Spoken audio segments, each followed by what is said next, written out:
pump it up a little bit? It's already on max. So. Okay, but like, what's the level get up to when I'm speaking? Is it hit? Where's it hitting? Top of the yellow. Okay.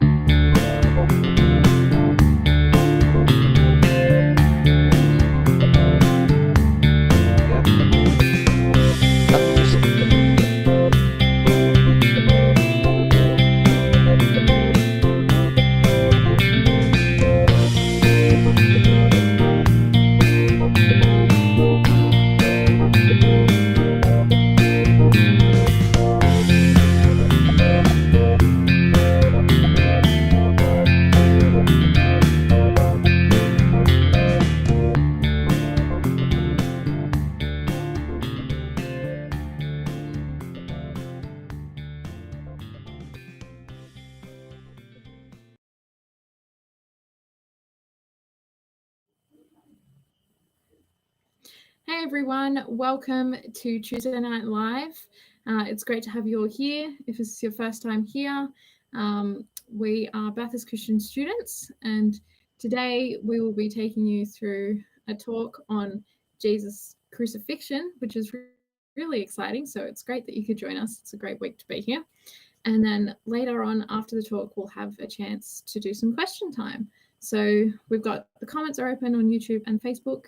So feel free to say hello in the comments now. We have a quick conversation before we start. And then if you have any questions, just put your questions in with #question-time and we'll get to that afterwards with the panel.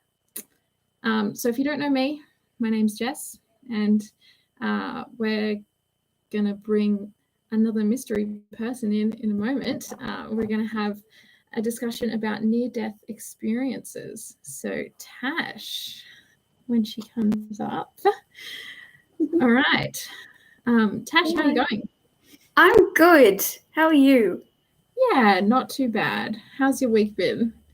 It's been kind of quiet, which is nice. I had some assignments and I got my second jab today, so I'm full 5G kicking.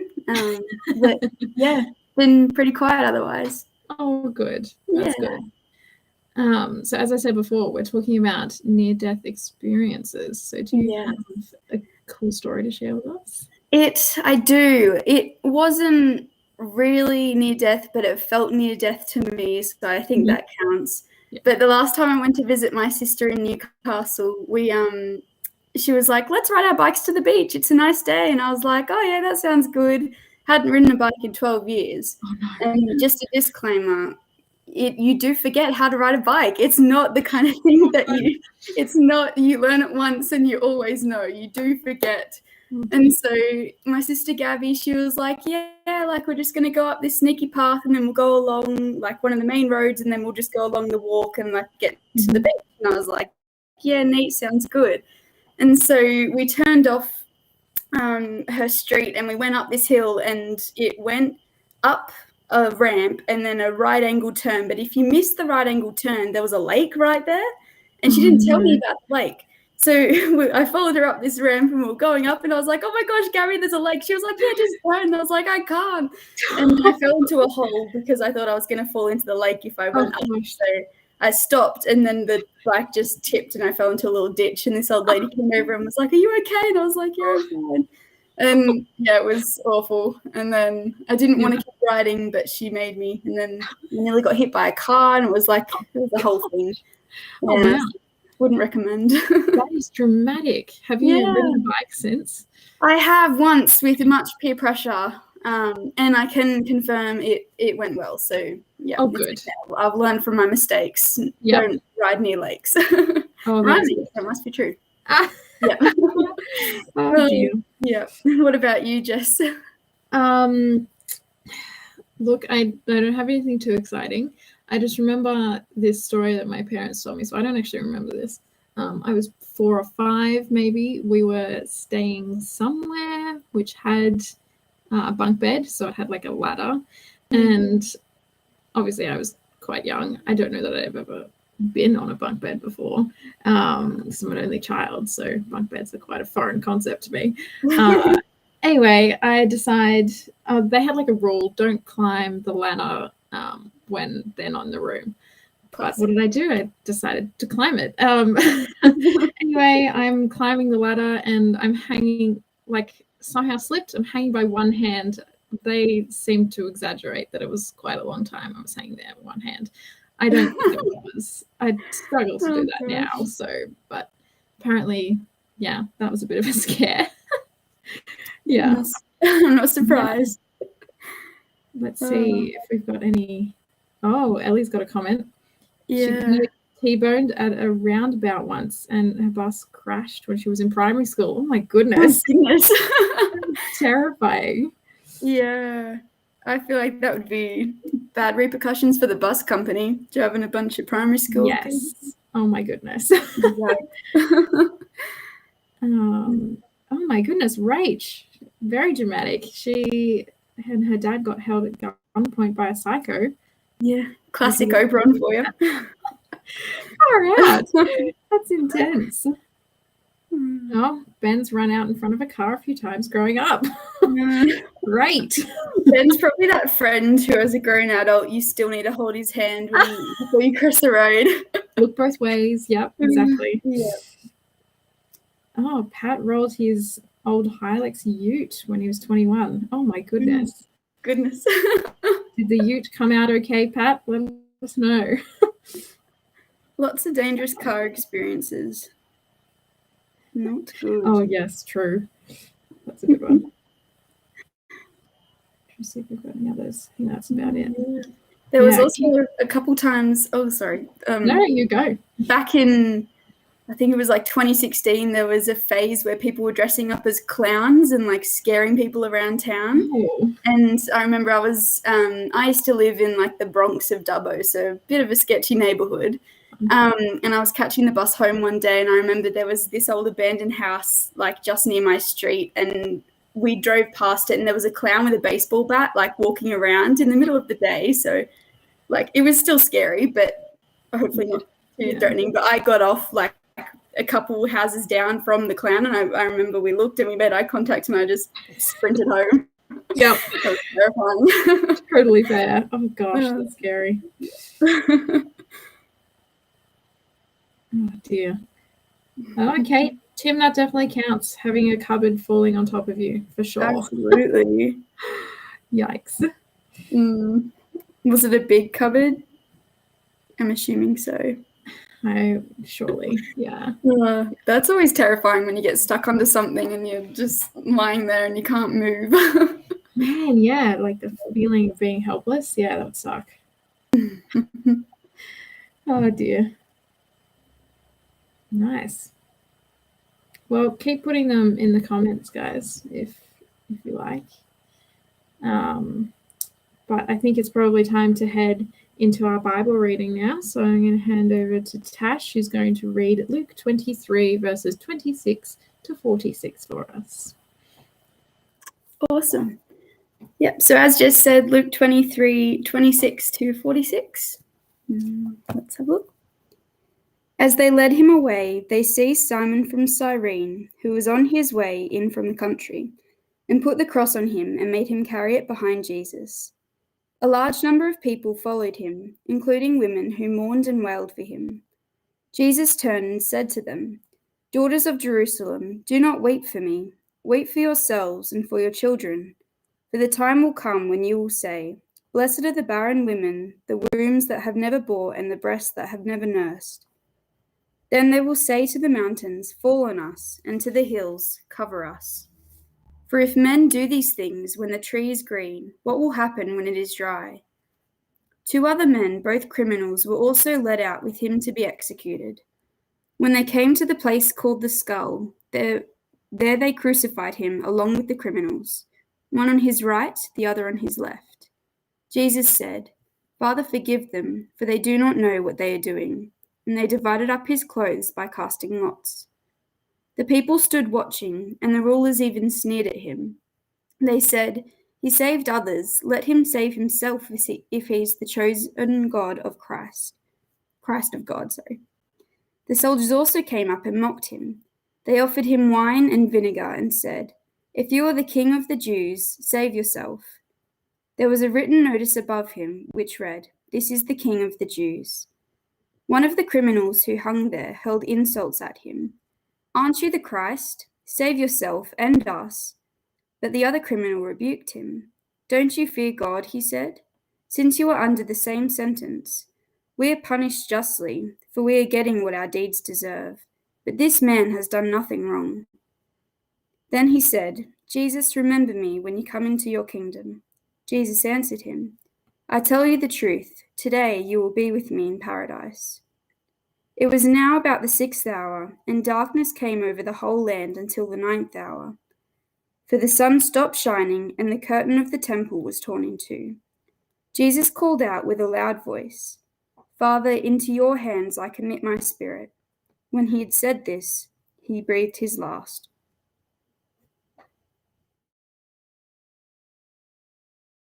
Do you have a defining moment in your life? An event or a thing you did that defines you as a person? Something that follows you every day of your life? Some people do. I don't think Daniel Radcliffe is ever going to get past playing Harry Potter in those movies. That role was just too iconic. There have been a few actors like that who got so defined by one role it affected the rest of their career. Winston Churchill had an amazing life. He had an incredible life filled with adventure and achievement, but he's defined by his role as British Prime Minister during World War II. In fact, Churchill himself said that everything in his life had been preparation for that one moment. For some people, there is that one moment in their lives that completely defines them and follows them every day. But you'd think that God would be too big for that. Surely God can't be pinned down by one thing. But he is. God is so proud, so caught up with one event in the history of his universe that he allows it to define him. And it's not the event that most of us would expect. If we had to choose, most of us would probably say that the creation of the universe would be God's defining moment. You know, this incredible thing, the hugeness of the cosmos and all the stars, the intricacy of quantum physics, the beauty of the world, the miracle of existence and life and consciousness. You'd think that that would define God. But no, there is one event that stands out above all this, one moment that God chooses out of all the moments to define himself. And it's this moment that we just heard read for us, the death of Jesus Christ on a Roman cross just under 2,000 years ago. This moment is so profound that it's become the symbol for every follower of Jesus since then. Christians are called people of the cross. We drape the cross around our necks and we stick it on the roof of our churches. The cross is everywhere with Christians. But more than that, the cross is the moment that God has chosen to be defining for himself. Who is God? What is the creator of the universe really like? How can you come to grips with God? Well, God says, if you really want to know me, come to this place. Watch Jesus of Nazareth as he's arrested on false charges, unjustly convicted and killed in the most humiliating and brutal way it was possible to die in the ancient world. But why? How can that be? How can God allow himself to be defined by this? How can God call the most humiliating of defeats a glorious triumph? Well, to understand, you need to enter this story. To see through the horror, injustice and despair into the face of glory and victory, you need to see this story through the eyes of two very different people. Because there were two men that day who had a unique perspective on Jesus as he died. The two men who were crucified with him, one on his right and the other on his left. These two men went through the same humiliation and death that Jesus did. They suffered the whips and the beatings, the agony of being hung up to slowly and painfully die. So let's join them in this most terrible moment. And make no mistake, this scene, for all its brevity, is horrific. Let's join them as they throw light on the one who dies between them. Now, the first man, he flings his frustration and despair at Jesus in his face. Aren't you the Messiah, that is the Christ or the King? Save yourself and us. And this is totally understandable, I think. I mean, wouldn't you be filled with humiliated rage, dying so publicly and slowly and helplessly? Wouldn't you want to lash out now that you know it's too late and there's nothing you can do about it? And after all, He's just repeating what everybody else has said. All the people standing around said, let him save himself if he's God's Messiah, the chosen one. And the soldiers, the Roman soldiers who hung him up, said the same thing. If you're the king of the Jews, save yourself. It seems like almost everyone is so thoroughly sick of Jesus. After 3 years, they're sick of him hogging their limelight. They're sick of him upending their traditions, and they're so sick of him running rings around them and making them look foolish. They're sick of Jesus. And this is their great moment of victory. They've won. He's lost. And they want him to know it. They're loving it. It's not a surprise that this first bloke piles on with the rest of them. He has more reason than they do to be screaming in rage. Now, that's not the surprising thing. What is a surprise is what the other guy says. He rebukes the first one. He says, don't you fear God, since you're under the same sentence? We're punished justly, for we're getting what our deeds deserve. But this man's done nothing. He defends Jesus. And he shouts out what everyone knows, that Jesus is innocent. Even the people who've convicted him and who are rejoicing know he's innocent. Now, he's not the first person to die because he offended the wrong people, but it's still worth pointing out. Now, that's not the surprising thing. The surprising thing is what he says next. Jesus, remember me when you come into your kingdom. Now, the story has just been moving along the way you'd expect it, right up until this moment. And with this one sentence, the second man, whose name we never learn, turns everything upside down. Remember me when you come into your kingdom. What on earth is he talking about? This moment isn't victory, it's defeat, isn't it? How can you look at Jesus bleeding beside you and see anything other than a loser? And yet he does. This second man looks at Jesus and sees a very different story playing out. He sees what God sees, what Jesus himself sees, what everyone who has taken on the cross as a symbol for the past 2,000 years has also seen. He sees the cross as triumph, victory, as the checkmate move in a very long chess game. Not that God has any competition. Maybe instead the great crescendo of a beautiful symphony, one that's been playing since the very beginning of the universe. God's moment when he shows who he truly is and holds out his hand to humanity. Because the truth is, Jesus didn't arrive here by accident. Jesus wasn't swept into Jerusalem and arrested and crucified by accident or by the design of his enemies. No, Jesus had been planning and aiming for this moment like an arrow shot straight at a target for a very long time. It was Jesus himself, months before, who set out on this trip to Jerusalem, knowing exactly where and how it would end. Over and over, Jesus said to his followers that he was going to Jerusalem where he would be betrayed, mocked, tortured, and killed. No one could really kind of work it out till later. It didn't compute for them. So they just ignored what he said and were as surprised as everybody else by what happened. But Jesus, he put his own head in the noose. And he did it very deliberately. He knew what he was doing. In fact, the one thing you can't avoid as you read the account is that Jesus is the one person who is most in control every moment along the way. He very deliberately riles up his opponents and gets them angry, knowing what they'll do about it. He prevents his friends from rescuing him. He refuses to defend himself in the mockery of a trial that goes on. Why? Because this is what he wants. The cross isn't his enemy's plan. It's his plan. And to get his plan, to understand what the second man meant when he said, remember me when you come into your kingdom, you need to get what Jesus said about this moment months before. At one point, his followers were having an argument about which of them was the best and who's the coolest cat in the kingdom. And Jesus says to them that to be truly great, you need to put yourself last. The greatest in his kingdom, Jesus says, is the servant of all. Why? Because he says the Son of Man himself came not to be served, but to serve, and to give his life as a ransom for many. Jesus here at the cross is defining God and redefining what a real king is. You see, for us, the king is the symbol, isn't he? The one greater than all the others. subjects die for their king.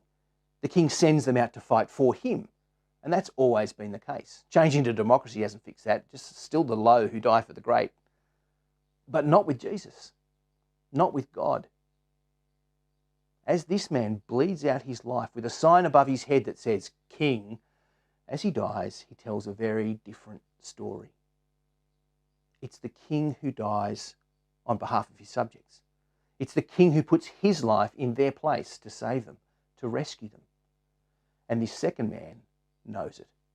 Remember me, he says to Jesus, when you come into your kingdom. He knows the cross isn't the end. It isn't defeat. It's the beginning of victory. And not just for Jesus, but for everyone who looks to him, for everyone who names him their king. And Jesus' reply, well, it just ices the cake. He says, truly I tell you, today you will be with me in paradise. Today is not the end of a futile and fruitless life. Today isn't despair and hopelessness. Today is the beginning of forever. Forgiveness for all evil, transformation from darkness to light, from death to life. What this second man sees in Jesus, Jesus himself promises. My confident words, you might think, coming from someone bleeding out. But words he backs up with everything that he's done to this moment and with what is about to come. Resurrection. We'll get into that next week.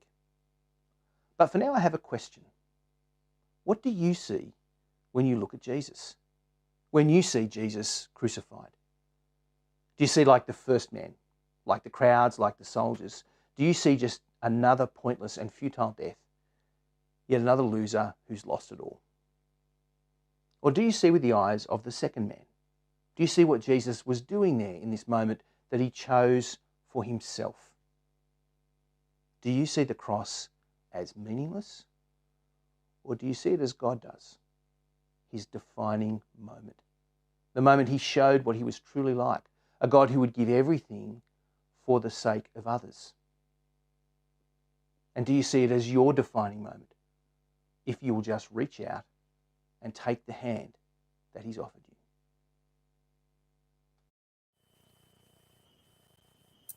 Thanks heaps for that, Seno. That's given us so much to think about, and we've got a lot of good questions coming. So keep putting your questions in. We're still looking for them, but we'll be answering those shortly. But for now, we're going to listen to some scat music for our toilet break. So passing off to that.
Hey everyone.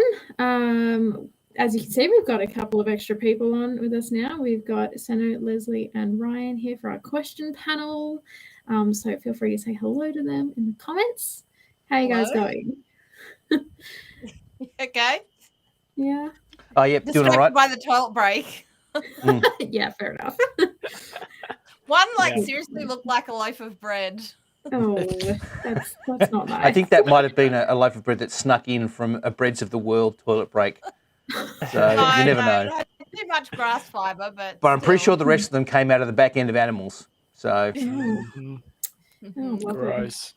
We did have a conversation in the green room earlier about wombats, Leslie. Yeah. Oh, no, Senna. So the wombats have cubed scats. So it's like, do they have square sphincters? And we discovered they didn't. In fact, they have a round sphincter, circular sphincter. So that is the definitive, the quintessential square peg and round hole problem. The answer is yes.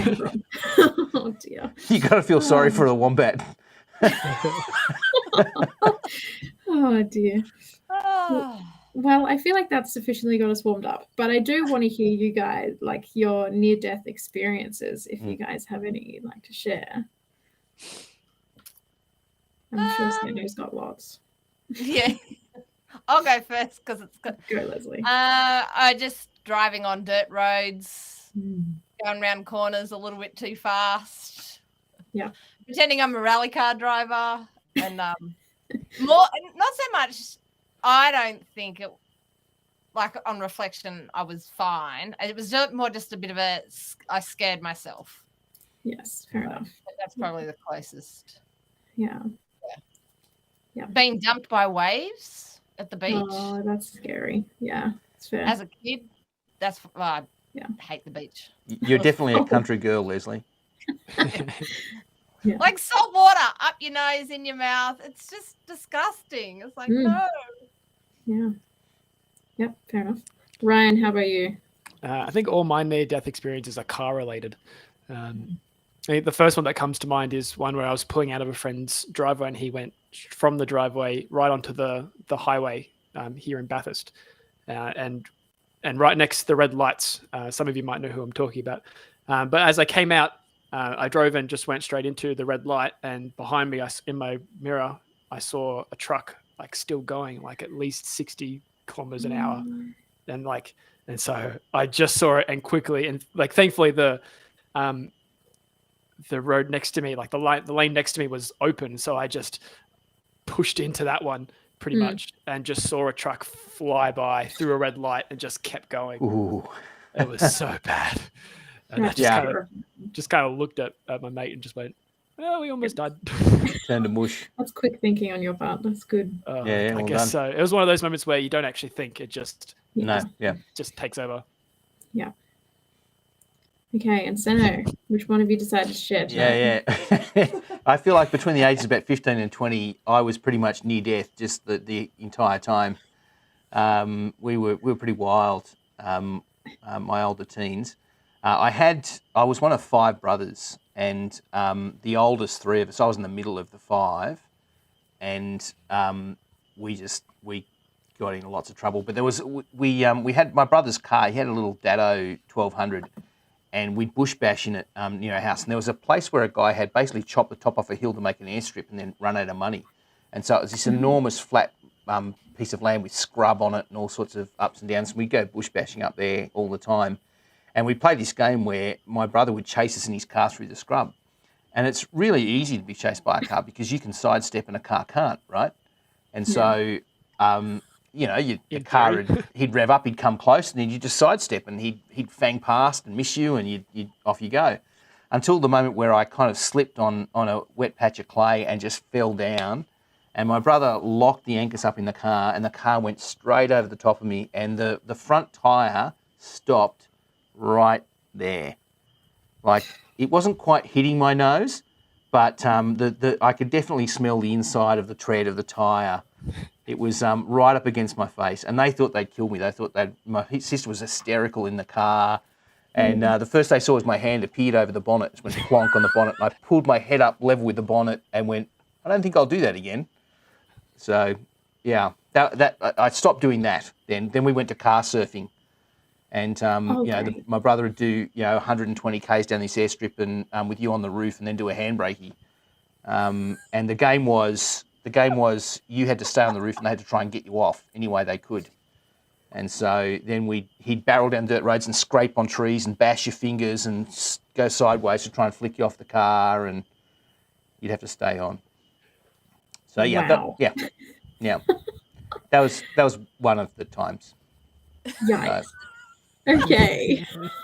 Yeah, I was well acquainted with death. We were close friends. But no serious injuries. No, we just touched base and then went our own separate ways. No, that's a funny thing. I nearly died so many times and walked away pretty much without a scratch most of the times. Yeah, that's crazy. Yeah, minor cuts. I agree with Natasha, who says it's an example, of why women live longer than men. Yes, we had that as a meme. Tash. Yeah. We had that as a toilet break earlier in the year, didn't we? Why women live longer than men. Did. That's right. Yeah, prime example. Well, how do we go from there to our questions? But let's just launch straight into it. Ellie asked a really good one, so we're going to ask that one first. Was Jesus dying the only way to fix things? It seems very extreme. So I feel like this question's tailored for Leslie. I was gonna put it to Leslie first if she has thoughts. If we go back to last week's talk, so Luke 22 verse 42, Father, if you're willing, take this cup from me, yet not my will but yours be done. I think Jesus is saying if there's any other way, please do it. And the fact that we now see that he does die, there is no other way to fix it. This is the only way. And there's other verses that talk about how this was always the plan. That was always the plan for Jesus to die. And yes, it is extreme. The one who spoke creation into being died. The one who gives us life died so that we can have life. Yeah. So, yeah, absolutely. Yep. I'm with Leslie. I think I think this was the whole issue. I think with this story of the cross, it's not one option among many. It's not like, there's lots of different ways you can find your way to God and bumble around. No. This is it. This is the way. And it's the seriousness of that shows it. And I wonder if we tend to trivialize it or just not think about it, and we lose the extreme nature of it. And so being reminded of how big a thing that is, that's actually really helpful for us for those who have put their trust in Jesus. We need to be reminded that this is a costly thing that happened. And if you haven't put your trust in Jesus, really consider it. Think about it. It's big. Yeah, and I think the seriousness of, like, we say that this is the only way to, what was the question? The only way to fix things. I think the seriousness and how far Jesus goes also highlights the seriousness of the problem as well. Yeah, you're right. That the problem is so serious and so severe that it takes a serious situation or thing to fix it. Yeah, definitely. Cool. Yeah, solid answers. That's good. Hopefully that's answered your question, Ellie. I feel like that leads pretty well into Rachel's question. So do you know the difference in crime? Do you know what the difference in crime would have been between a crucifixion and, say, a stoning? Would they both end in death? Any thoughts on that? Okay, so the two punishments are from two different political systems. So a stoning is what tended to happen in in the Jewish state in Palestine, and so that was traditionally what Jews would do. It was a traditional Jewish punishment, was stoning someone to death. Crucifixion was a Roman punishment. Is that what the question was about? What crimes? Trying to find the question. Yeah. The difference. Yeah. And so the difference in crime would be part of the issue with Jesus. One of the reasons that Jesus wasn't stoned to death was that the Jews had lost control of their ability to punish people for capital offences, and particularly for offences like treason, which is what they were trying to accuse Jesus of. And so treason was a crime against the Roman state, which means he had to be punished by the Romans in whatever way they would do it. And so they didn't have the right to stone Jesus. That was their problem. Yeah. So I think they would have liked to do it. They certainly wanted to do it a few different times, and they got their blood up and they tried to do it a couple of moments. But when push came to shove, and they needed to justify themselves, they needed to go to the Romans. So that's why crucifixion. And later on, Paul talks about Jesus dying on a tree, being cursed by God, which goes back to Deuteronomy, I think chapter 22, about cursed is the person who is hung on a tree, and sort of how God works things throughout the Bible. And so Paul says Jesus dying on the cross, that shows us that he was cursed because of sin, in fulfillment of what happened in the Old Testament law, which is interesting and helps us to understand a bit more about the severity, the bigness, the extreme nature of it. Yeah. And in terms of, I saw someone ask a question about what crimes warranted crucifixion, and it's a very particular punishment. In the Roman Empire, it was the worst possible punishment you could get. And so Roman citizens, if you were Roman citizens, it was forbidden. It was illegal to crucify Roman citizens. That's how they thought of it. It was only for non-citizens, and it was for the worst of the worst, for slaves and for rebels. And so the kinds of crimes would be things like rebellion, like high treason, that sort of thing, that would lead to crucifixion. If a Roman citizen was a rebel, if they were treasonous, they might have been poisoned or beheaded or hung or something like that, but they wouldn't have been crucified.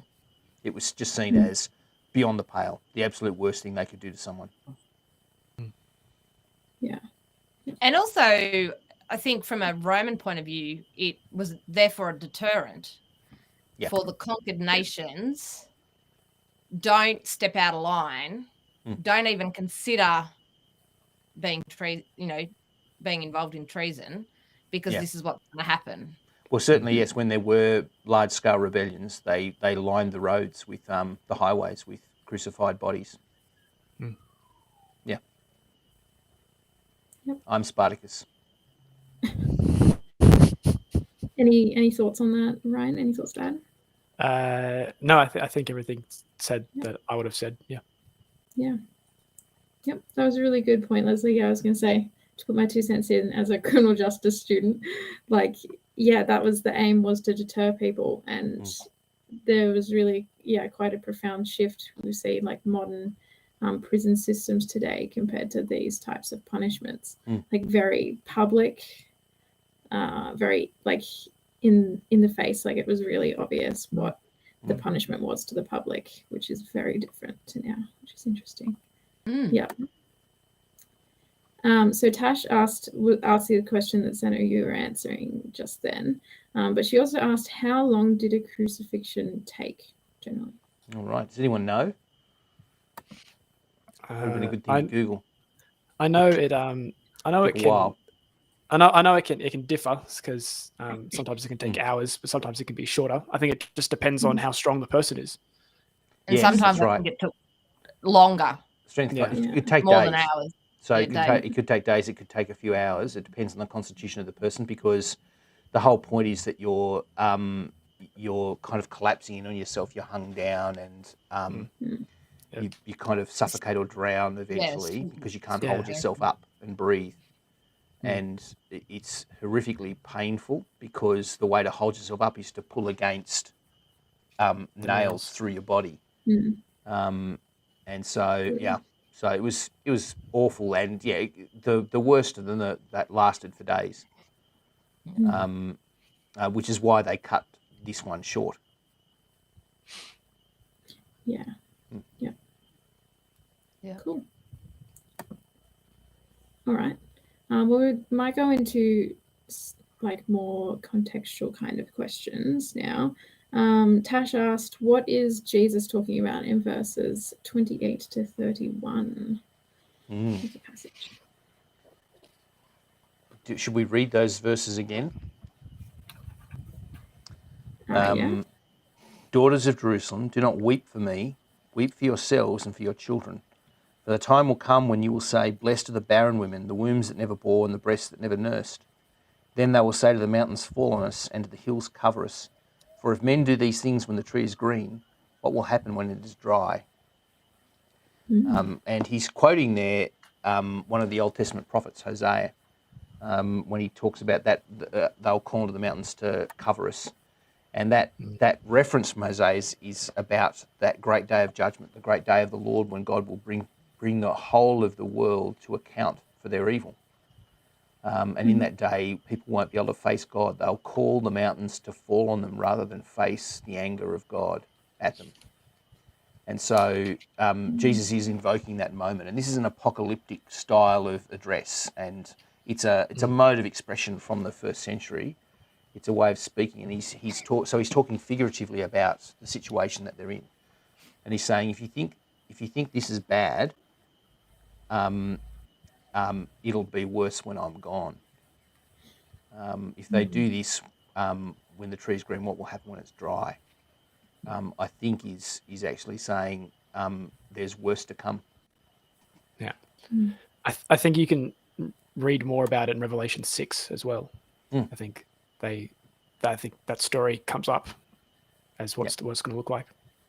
Yep.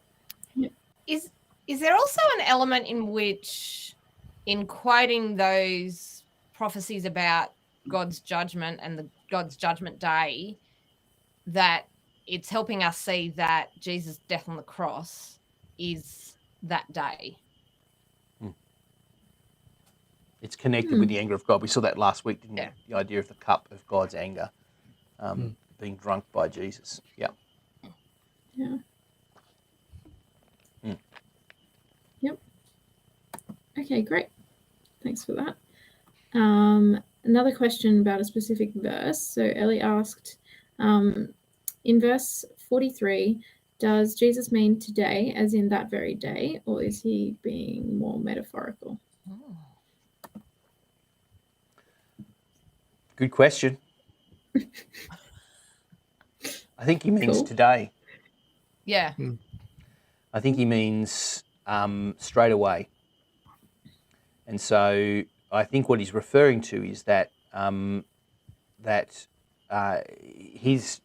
he rescues someone, they don't die and fall into dust into the ground. They don't rot away.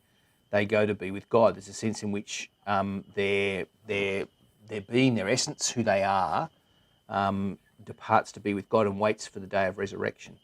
And so I think when he says, today you'll be with me in paradise, he's saying, you'll be with me in the presence of God today. That is, your forgiveness is that complete and that full, which is incredible, isn't it? I mean, he's talking to somebody who is a convicted criminal who has openly admitted that he's getting what he deserves. So this is the kind of person that everyone would have despised. And it's immediate. And yes, and he knows it.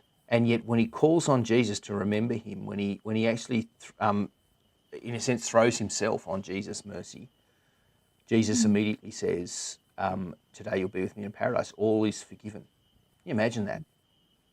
Imagine everything in your whole life, all those things forgiven, dealt with, gone in an instant. That's pretty incredible, isn't it? That's what Jesus is holding out to this guy in this moment. So yes, I think it means today. It's not metaphorical.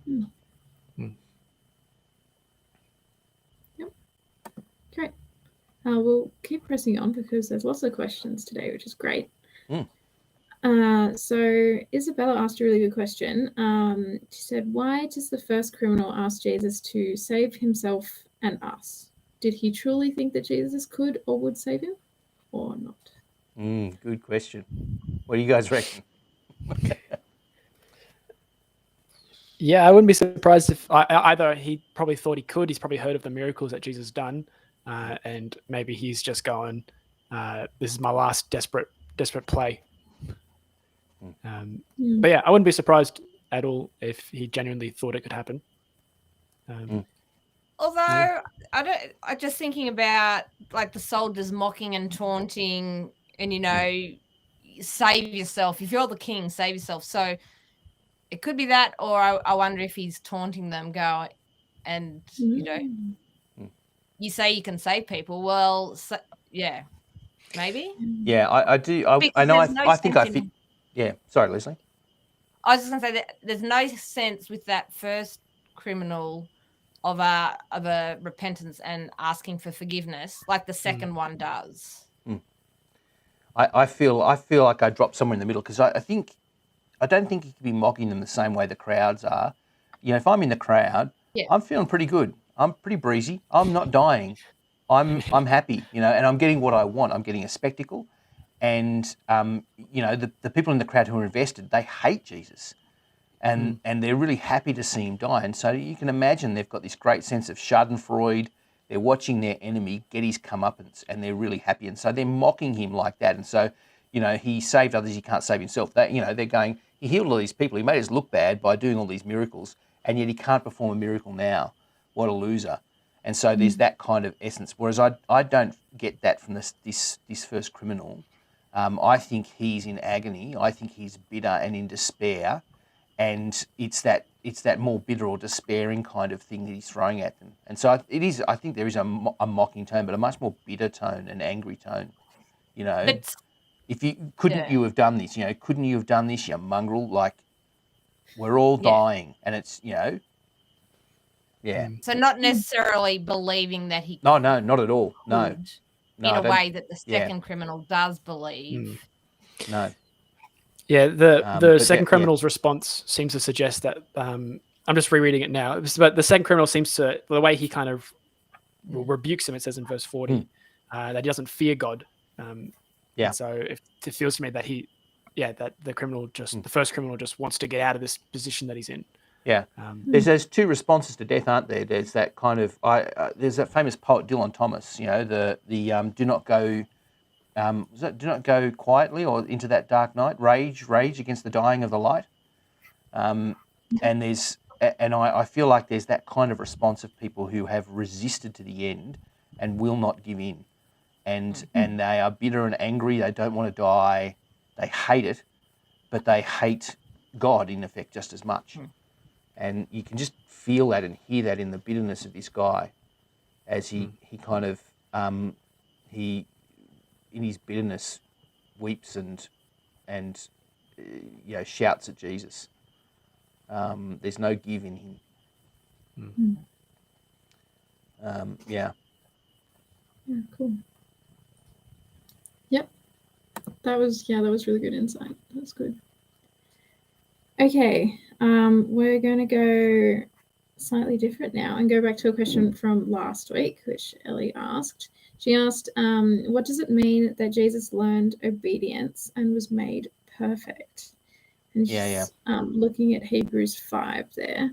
Hebrews 5 verses 8 to 10, which says, Son though he was, he learned obedience from what he suffered, and once made perfect, he became the source of eternal salvation for all who obey him, and was designated by God to be high priest in the order of Melchizedek. And the verse before that talks about him offering up prayers and petitions with loud cries and tears to the one who could save him from death. So there's that very human experience of Jesus in these verses, I think. And I'll attempt the how did he learn obedience. Go for it. Excellent. I wonder if how do we know that Jesus was fully obedient to God the Father? which goes back, I think, to the prayer in the garden that we looked at last week of not my will but yours. Mhm. Jesus dying shows that he was fully obedient. He obeyed Jesus. He obeyed the Father to the very end, Mm. and we see that obedience to Mhm. the bitter end. Mhm. So I don't know. I think that's how we see that he was obedient the whole time. I think as well, Jesus is God the Son, but he's also Jesus of Nazareth, a human man. That's part of the kind of the great mystery of Jesus Christ. And so I think as the Son of God, in the sense of being the King of Israel, the Messiah, he grew in knowledge. So he wasn't born knowing all language and having all knowledge. He was born and he grew up and he learned to speak and walk, and he learned his Bible the way that everybody else does. He didn't come with this encyclopedic knowledge of the Bible. No, he learned it. He probably learned it from a rabbi as a young man. He was instructed and learned like school, and just like all humans, we learn from our experiences. And so you'll get a job in the future. It might be as a paramedic or as a nurse, a teacher or whatever, and you've trained for that. You've got some qualifications, you've learned some things, but there's a sense in which you need to do the job in order to learn it, isn't it? That you need to enact the disciplines and principles in order to learn how to be it. And after you've done it for a while, you really feel like it means something to say, I'm a paramedic or I'm a teacher, because you've learned how to do it. And I think in that sense, Jesus did learn his obedience. His task was obedience. He came with a plan. He came with a plan to do the will of his Father, to actually be the great saving King, to go all the way to the cross. And it's in the things that he suffered that his obedience is learned in that experiential sense, that he grows into it. Before that, he hadn't done that.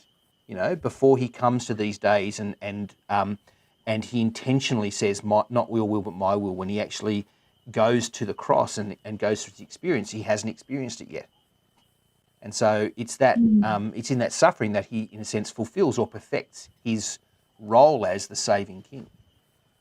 Just like as you go into your role and do the job you do, you, in a sense, become the thing you've trained to be. And answering the second question, Senna, you just mentioned then that perfect in the idea of fulfilling. It's got that idea behind it. Yes, that's right. Yes, yeah, you fulfill your potential. That's all that sort of thing, and I think in some sense that's kind of what he's talking about.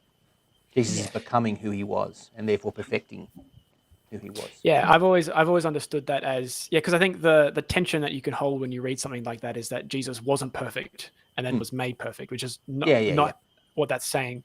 I've always understood it as Jesus was shown to be perfect by being put in those situations and being given the opportunity to do those our things. problem's that definition of perfect, isn't it? Yeah. And I think we often have this kind of philosophical definition of what perfect means. It means, but really the language here, I think, suggests something more of the idea of complete. It completes his role and who he is, which is why he can become the perfect, in Hebrews, high priest, the perfect one who represents us to God, who rescues us, and who sympathizes with us, because he went through this for us. Yeah. Yeah, okay. Yep. Okay, we are running out of time. So, but I feel like I have to ask the question I asked last week because it just ties in too well with that discussion. So is there a sense that it was also Jesus's will as well as God's when he prayed, not my will, but yours, in the passage we read last week, which was Luke 22 verse, I'm looking specifically at verse 42.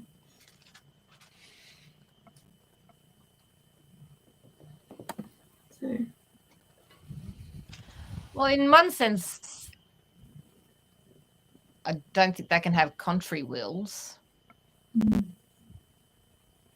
So yes. Can you want two things at the same time that are different? Yeah. At the same time, I want that chocolate biscuit and I want to be thinner. That's a good example. At the same time, Yeah. I want this and I want that, and they don't fit with each other, and I've got to work that out. So, yeah. Do you have contradictory wills, Ryan? All the time. Yeah. Do I wish yeah, I was that's pink? helpful. No, but sometimes Yeah, yes. And so I think in a sense, there's this that you can see this battle, this temptation, this real temptation going on in that moment for Jesus, where he has planned this. This is the thing we talked about today, that he's planned this moment since the beginning, since before the beginning of creation. This is the moment that God has been building the entire of the universe towards, this moment when he would come in the person of his son and suffer for people to reveal who he truly was. The cross really truly is, I think, the focal point and the fulcrum of all history. And so this has been a plan for a very long time, not just during Jesus' life. And so in that sense, it is a shared will. Of course it's a plan, and Jesus has been planning for it and directing himself to it and has come to this moment. And yet even as he comes to this moment, he's bearing the weight of that, particularly in his humanity. He's bearing the weight of that and feeling not just the weight of dying, but of the weight of the kind of death he's going to die, a death that bears the anger, the wrath of God, the full anger of God against all human evil. And that is just almost unbearable. And so I feel like he's holding these two things together, these two wills, if you like, together. Of course, he's always planning to go to the cross, and that's what he shows in what he does. But in this moment where he prays this prayer, he reveals the real temptation he faces. Yeah. So I hope that helps. Yeah. Yeah, no, that helps. That's good. Any other thoughts on that, guys? No. Cool.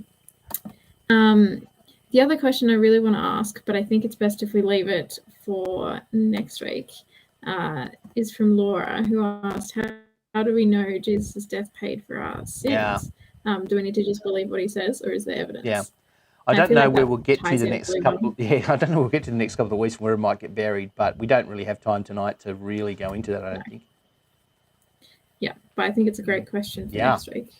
Yeah, I think come along next week, and next 2 weeks. So yeah, next 2 weeks are going to be crackers.